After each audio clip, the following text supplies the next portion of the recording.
And that wraps the weekend, which started with Brentford beating Burnley by 3-1. 2 more for Thiago there.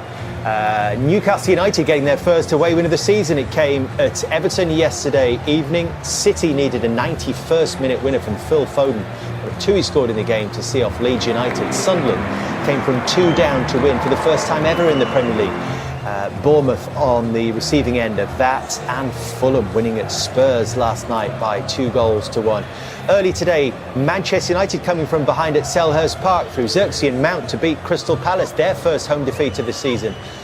Villa winning in the All Midlands tussle, another long-range goal, this time from Kamara. 2 goals from Brighton at Nottingham Forest, scored by Cowper and Stefano Simas, his first in the Premier League. Gave them victory there, and Liverpool back to winning ways as well. Isak on the score sheet in the Premier League for the first time for Liverpool. Cody Gakpo getting their second, and 1-1 here at Stamford Bridge. So you can scan that QR code, it'll take you straight to the Sky Sports app. Even if you didn't have time to scan it, get yourself to the Sky Sports app, you'll see all the goals and the highlights there. And this is how we stand after 13 games. Wolves still bottom, still without a win. 8 points adrift of Burnley. And the other newly promoted side, Leeds United, 1 further ahead. West Ham out just on goals scored right now. Then come Forest, and a gap to the rest, with Bournemouth at the top of the bottom right now. Spurs in that bottom half. Liverpool climbing up to 8th. Manchester United up to 7th. Brighton climbing today up to 5th. Villa into the top 4. Chelsea now 3rd. Their gap to Arsenal is 6 points. City are 5 behind the leaders, Arsenal.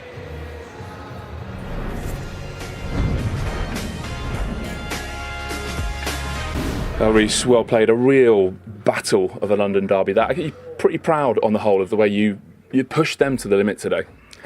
Yeah, it's obviously disappointing, to come away with only 1 point. We went down to 10 men pretty early in the game, and that made it difficult. I felt, we had a lot more of the ball when it was 11v11.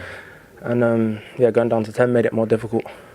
Yeah, and God, that really says something that you stood here disappointed against a team like that, given that they had that man advantage for so long. Does that tell you about the progress you've made? No, I think everyone can see, where we are, what we are fighting for. I think today was, a big statement. Even though we wanted to win, there's lots of positives to take from that. How were you able to give them so many problems tactically in that first sort of 30-40 minutes before obviously Caicedo got the red card? No, we worked hard. There's a lot of analysis and hard work from the managing staff that sets us up the right way and wants us to play and perform in a certain way that he thinks will hurt them. Physically, in that midfield particularly, did it feel like a game on the edge? Looking from the sideline, it almost felt like a red card was maybe inevitable in that match.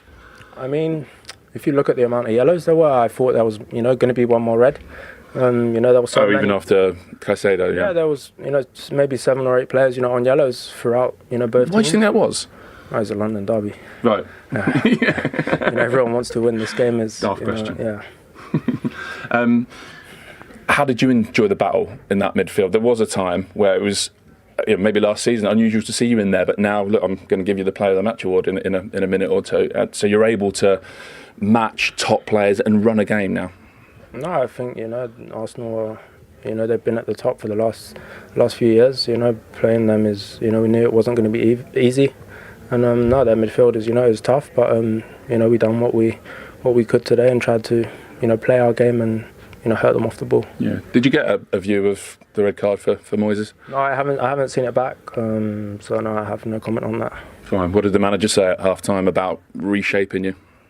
No, he changed, the formation slightly. We knew we wasn't, going to have the ball as much, and they was going to come, and we had to, soak up the pressure and try and catch them, on the counter, which, we did a few times, but, we didn't have the final touches. Yeah, and as you said already, though, despite the disappointment, a statement performance matching them like that. Yeah, I think, I'm proud of the boys. It was, electric, here at Stamford Bridge today, and, we take a point and move forward. Well done, Reece. You are, as I said earlier, the player of the match. Thank you. Well done. Thank you. Well done, mate. Yes, well done to Reece James, player of the match today. How pleased can Chelsea be with that performance, and how pleased can Reece James be with his own performance today? I think firstly for Chelsea, they'll be very pleased. I think the manager will be in that dressing room congratulating the players for sticking to the task and understanding it was a naive tackle by Caicedo, but how focused they were to ensure that Arsenal weren't going to get clear chances. They worked tirelessly as a team. Everybody, every last one of them gave absolutely everything, and that's what it's all about. In order to be successful, you've got to sacrifice yourself as an attacker, for sure. When you've got 10 men, it's important for you as one of the attackers to not necessarily think about scoring goals, and usually you'd reserve your energy to score goals, whereas in this case you reserve your energy to defend and ensure that you're making it difficult for the opposition. As for Reece James, I mean, we're talking about a player who's been in the first team environment now for many years and has become a senior player for this group.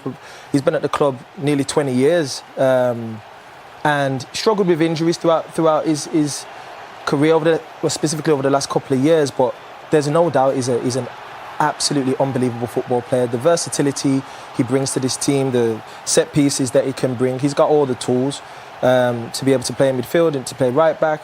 He was an absolute beast today.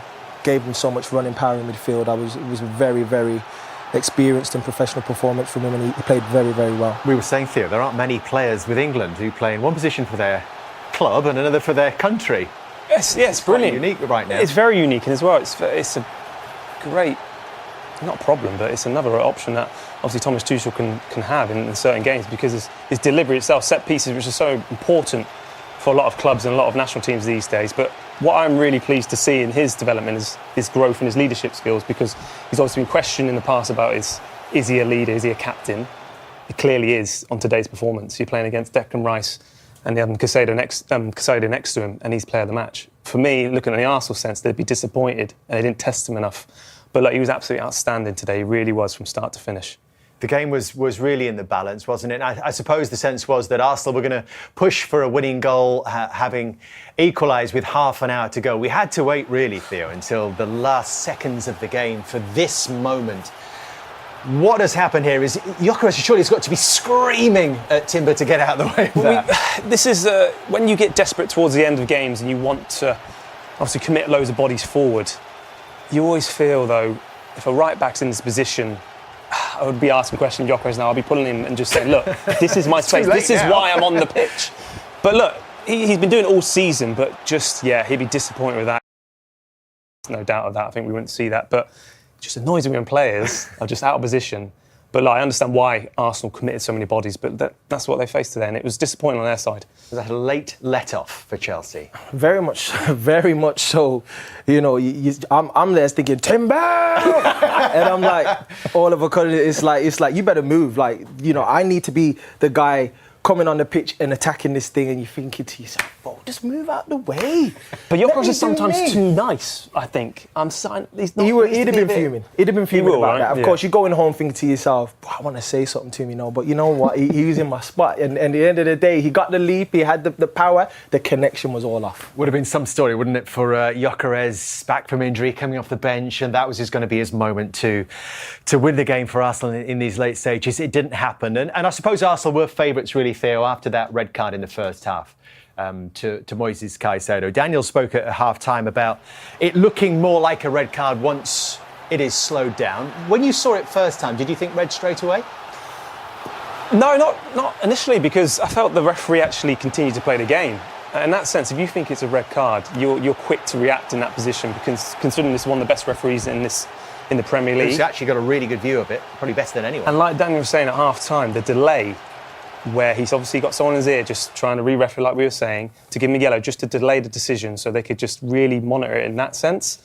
I think that's the problem with VAR. I think you need to initially go with your initial decision straight away, and then you can obviously react in that sense. But I just think the fact he's delayed it and allowed the game to continue. Normally red card, you see it straight, red card. So, look, I think the right decision was made. Because the game actually played on, didn't it, down towards this end in front of us. He might have wanted to see what happened in the rest of that phase of play. And then he pulled out a yellow card almost to mark it, didn't he? Yeah, no, to mark obviously what he was going to commit to. But look, I just think Caicedo does not need to be doing that in that position anyway. You know, we can speak about VAR and all that side of things. However, I think Caicedo is the one who you kind of felt it was coming from his initial start of the game. I felt that was going that way. And the question we have to, what the VAR said watching it was the straight leg is key, Daniel. Excessive force as well used in that moment. Do you agree with that? Yeah, it is almost like a little jump into it, and that's probably what it is. You can see the force is strong. It almost, if he doesn't pull his leg away, it could have been a lot worse. And because of those two factors I mentioned, therefore endangering the opponent as well. Yeah, and it looks like it, to be honest. You know, you wouldn't want to be on the receiving end of one of those challenges. Caicedo's a top-class football player, and he'll be absolutely fuming with himself right now, knowing that he's made a big mistake that's going to cost his team in terms of his availability moving forward. And their fourth red card of the season, twice as many as any other team at this stage, which is not ideal 13 games into a season when you are potentially pushing on for a title. Having said all that, they still managed to find a way to get themselves in front. Did that come as a surprise at the start of the second half? It did, I think, for everyone in the arena, how loud they screamed. You know, it was a magnificent cross into the box. The connection from Chalobah, who again I thought was brilliant today. And adding those goals to a game, you know, in these tight situations, it's two teams who are the leaders in terms of goals from set pieces. We're used to seeing Arsenal doing things like this to the opposition, and today it's Chelsea. The new set piece things. Yeah, showing them what it's all about.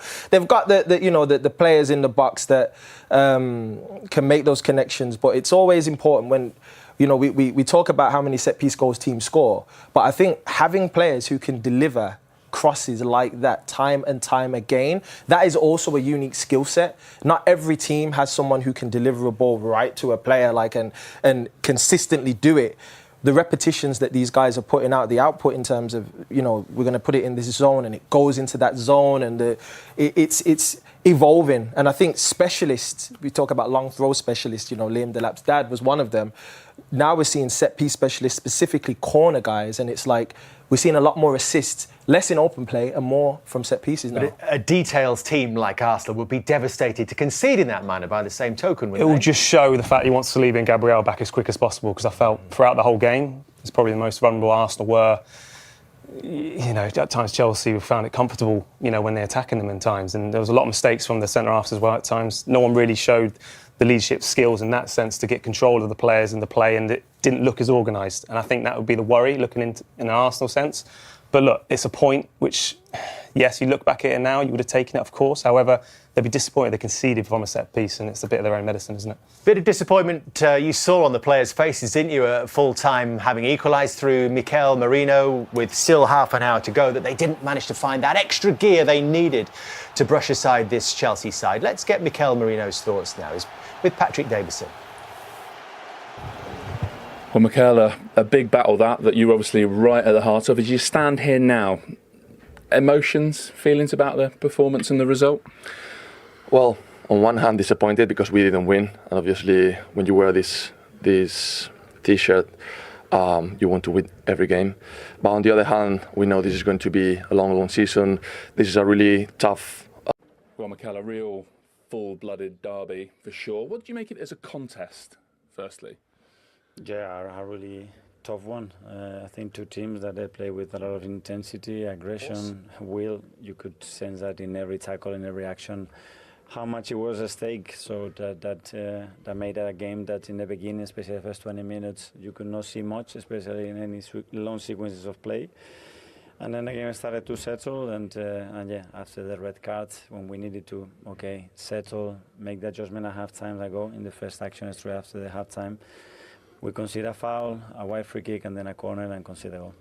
Did you expect the sort of physically intense game we got? I mean, right from that first challenge, I think the first foul was Cucurella on Saka, and it didn't let up really from there. Yeah, for sure.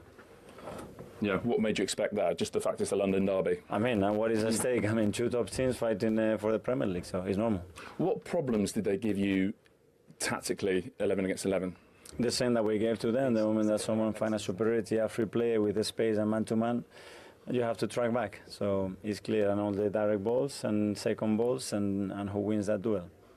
At half-time, what did you say to your players, and how near the top of the list was don't get a red card now, especially with them down to 10? Yeah, so we had 4 players with yellow cards, and you could see that they were targeting those players to get the game even, and probably stay away from that. The one probably with biggest risk, it was Ricky. That's why I had to take him out against Estebao or Neto, that he could come in and look for him. We done that, but we didn't really set so because the first action in the second half, long ball, they get a foul, wide free kick, corner, and a score. And then emotionally, you need to get through that. And it took us a while to get set, to get fixed, to be much more patient than we were in certain moments, to move them, to generate the spaces, and then we scored a brilliant goal. And then, yeah, we had 2 or 3 big chances, but the reality is every time that the keeper catch the ball, they were in transition. Yes, they were.